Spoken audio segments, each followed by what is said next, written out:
Hi, it's James Harrison here to talk about the next daily drumming influences revisited.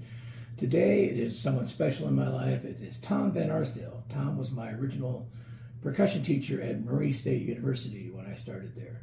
And I've said this before, and Tom Vanarsdel is kind of like if you took the Kung Fu master from the Kung Fu TV series, and a lot of you may not know who that is, but also if you took Yoda and you rolled those into one, that's kind of what Tom Vanarsdel was. He was like a very zenful teacher and very wise and would question things and make you think about what you were doing wrong. And sometimes he'd get mad and just tell you what you're doing wrong and stuff like that. But he had these little round, semi-round glasses, and he'd sit there with his beard, and he'd be listening to you, and he'd be eating, granola, or I always called it tree bark or something like that, and and teach you. But he was very, very wise, very good, and knew how to get his point across, and knew how to get you to get to where you needed to be. And I came into Murray State with zero melodic percussion training, and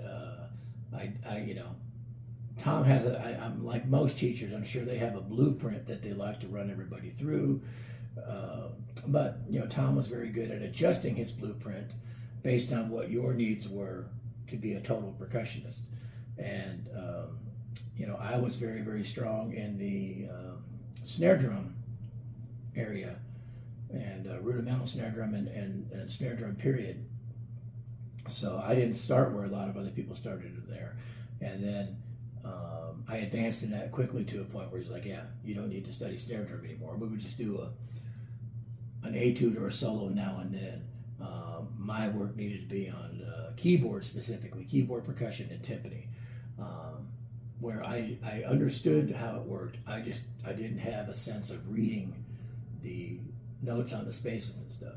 So I was slow to that, but I started off in I think it was Garwood Whaley's Fundamental Mallets book or something, and then went to the Goldenberg book, which everybody did. And in timpani, I started with the Saul Goodman.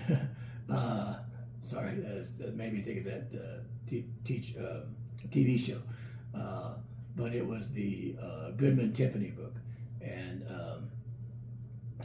I remember, we all had to get a pair of, at the time, the Vic Firth SD concert sticks, SD1s, the set of the General mallets that were the Colados, and I got I think it was the Musser.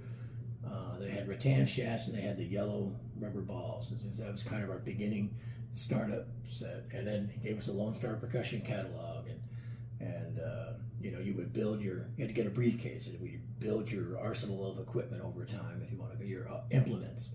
But Tom left after, I think it was 2 years, to go work on his doctorate degree, and was gone for 2 and then came back. So I started with Tom and I ended with Tom. In the meantime, I had a couple of other teachers in there. We'll get to them at a different point. But, I had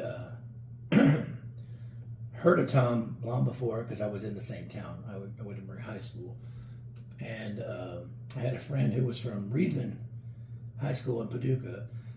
Excuse me, Reedland High School, and his name was James Kennedy. And he would always beat me at the district, and then he was first chair at All-State almost every year. He was a year or 2 ahead of me, but James had been studying with Tom.